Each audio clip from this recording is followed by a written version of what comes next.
ఓం నమః శివాయ. ఓం నమో నారాయణాయ.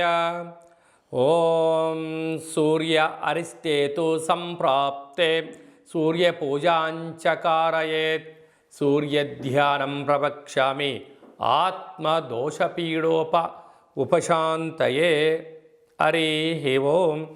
మా ఛానల్కి స్వాగతం. చూస్తున్న వీక్షకులకు ప్రేక్షకులకు ప్రియ కాళ భైరవ భగవద్బంధులకి స్వాగతం పలుకుతూ మమ్మల్ని ఎంతగానో ఆదరిస్తూ ఉండబడినటువంటి ప్రియ సోదర సోదరీమణులకు, జ్యోతిష్య అభిమానులకు, సనాతన ధర్మ సంరక్షకులకు అందరిపైనను ఆదిత్యుడు అయినటువంటి సూర్య భగవానుడి యొక్క ఆశీస్సులు అందరినీ నిండు నూరేళ్ల ఆయురారోగ్యాల చేత, సత్ప్రవర్తన చేత ఆయుష్ను, ఆరోగ్యాన్ని, మనశ్శాంతిని ప్రసాదించమని కోరుకుందాం. 17/7/2024 నుండి 17/8/2024 వరకు ఏడాది తర్వాత కర్కాటక రాశిలో రవి భగవానుడు సంచారం చేయడం జరుగుతుంది. కనుక సంపూర్ణమైన ఆరోగ్యాలను, మనశ్శాంతిని ప్రసాదించాలని వేడుకుందాం. తులారాశి వారికి ఏడాది తర్వాత రవి భగవానుడు కర్కాటక రాశిలో రాజ్యస్థానంలో మిత్రస్థానంలో సంచారం చేయడం వలన వృత్తులలో, ఉద్యోగాలలో, వ్యాపారాలలో, సేవారంగ కార్యక్రమాల్లో అద్భుతమైనటువంటి చాలా మంచి కాలం అని చెప్పి గమనించాలి.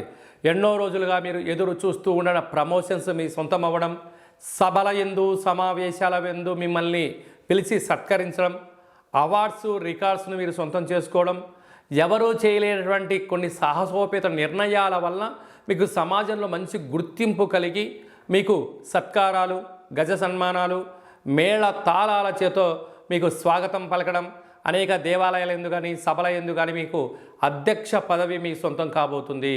కనుక ఇలాంటి కాల సమయంలో మౌనంగా ఉండడం, కొత్త కొత్త విషయాలు తెలుసుకోవడం, వెళ్ళిన ప్రాంతం యొక్క వ్యక్తుల యొక్క మనస్తత్వాన్ని బట్టి మాట్లాడడంలో తులారాశి జాతకులు సిద్ధహస్తులు.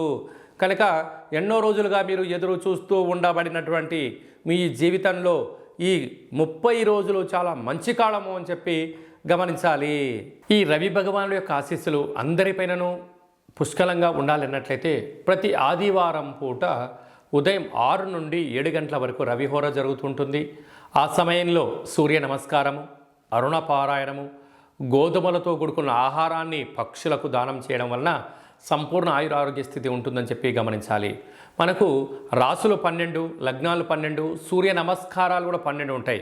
కనుక ప్రతిరోజు వీలైతే 12 నమస్కారాలు చేసినట్లయితే సంపూర్ణ ఆయురారోగ్య పరిస్థితి ఉంటుందని చెప్పి గమనించాలి.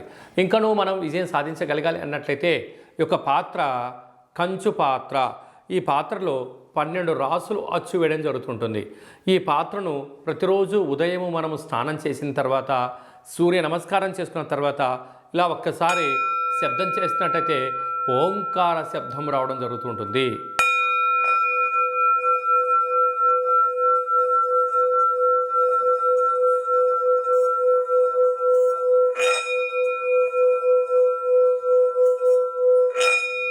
ఈ శబ్ద తరంగాల వలన మనిషి శరీరంలో ఉండబడినటువంటి షట్చక్రాలు వికసించడం, అనారోగ్యం దూరం అవ్వడం, ఐశ్వర్యం ఆనందమవడం, విద్యాకర్షణ, ఉద్యోగ ఆకర్షణ, వ్యాపార ఆకర్షణ కలుగుతుంది అని చెప్పి గమనించాలి. ఈ యొక్క పాత్ర కంచు పాత్ర. ఆ పాత్రను కాళభైరవ స్వామి అక్షయ పాత్ర అంటారు. అంటే అక్షయం అనగా నశించబడినటువంటిది. నిత్య యవ్వన ఆరోగ్య ఆనందాన్ని మనకు ఆ పాత్ర శబ్ద తరంగాల ద్వారా గ్రహించవచ్చు అని చెప్పి గమనించాలి. యంత్ర, మంత్ర, తంత్ర, పరతంత్ర, తాంత్రికమైనటువంటి దోషాలు, నరదృష్టి దోషాలు కూడా తొలగిపోతాయని చెప్పి గమనించాలి. ఈ పాత్రతో పాటు పిరమిడు, డాలరు, కంకణము, కాళభైరవ హోమాన్ని ప్రత్యేకంగా చేయించి మీకు వీడియో కాల్లో చూపించి మీకు ప్రసాదంగా ఏర్పాటు చేయడం జరిగింది. కనుక ఇంటింటా కాళభైరవం అనే కార్యక్రమంలో పాత్రను ఇంట్లో ఉంచుకుందాం, కష్టాలకు స్వస్తి పలుకుదాం, ఐశ్వర్యానికి స్వాగతం పలుకుతామని చెప్పి గమనించాలి.